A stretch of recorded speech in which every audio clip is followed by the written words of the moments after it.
অনেকে আছে এমন নামাজও পড়ে না কিন্তু ইসলাম নিয়ে কথা বলে, কোরআন তেলাওয়াত করতে পারে না কিন্তু ইসলাম নিয়ে কথা বলে, এবং ওরাই মানুষকে বলছে কোনটা ঠিক কোনটা বেঠিক। এটাও কিন্তু হাদিসে আছে, আপনি জানেন কি না?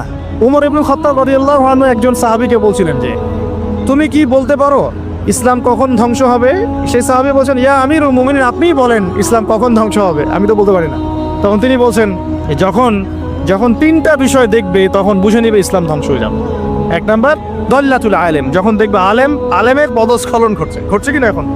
এক নাম্বার ইসলাম ধ্বংসের কারণ হবে, উমর রাদিয়াল্লাহু আনহু বলছেন দল্লাতুল আলেমের পদস্খলন। দুই ওয়াল আইম্মাতুল মুদিল্লিন, শাসক বর্গের পদস্খলন, পথভ্রষ্ট শাসক। যে আল্লাহ পাক আপনাকে বাঁচিয়ে রাখতে পারেন, সে আল্লাহ পাক আল্লাহর পথে সময় দিলে আপনাকে অফুরন্ত রিজিকও তো দিতে পারেন না? আপনি আল্লাহর হয়ে যান, বাকি সব আল্লাহ আপনার যে কোনো পাপ থেকে বাঁচাবে ইনশাআল্লাহ। ভাই জেনা করছেন, নামাজ পড়েন। পর্নোগ্রাফি দেখেছেন, তাও তওবা করে নামাজ পড়েন। আপনি হারাম অ্যাফেয়ার্সে আছেন, হতাশ হয়েন না, নামাজ পড়েন। গোনা ছাড়তে পারছেন না, নামাজ পড়েন। সুদ খাচ্ছেন, নামাজ পড়েন। বেপরদা চলছেন, তাও নামাজ পড়েন।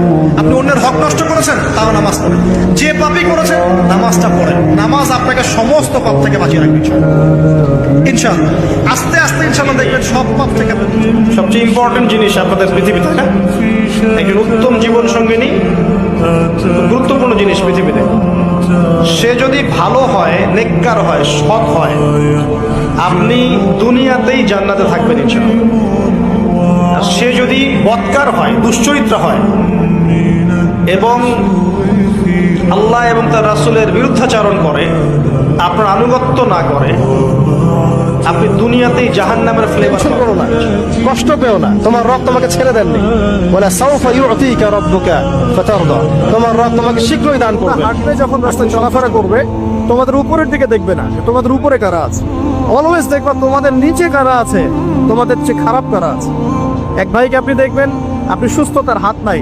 আরেক ভাইকে দেখবেন আপনি সুস্থ, তার চোখ নাই। এক ভাইয়ের পা প্যারালাইজড হয়ে গেছে, এক ভাইয়ের বডি প্যারালাইজড, একজন হার্টের রোগী, একজন ডায়াবেটিসের রোগী। আপনি সুস্থ আছেন, অথচ ওই ব্যক্তির অনেক টাকা পয়সা আছে, আপনার নাই। এখানে কে ধনী বলেন দেখি, আপনি না সে? আপনার সুস্থতা আছে। আরেক ভাইয়ের অনেক বড় বড় ফ্ল্যাটস, কিন্তু আপনার এতটুকু নাই, ছোট্ট একটা বাসা। আপনার কষ্ট লাগে, আমারও যদি এমন হতো। ওই বাসায় গিয়ে দেখলেন যে ইন্টারনালি সে ব্যক্তি সুখে নাই, তার পরিবারে অশান্তি, তার পরিবারে হৃদ্যতা ভালোবাসার বন্ধন নাই।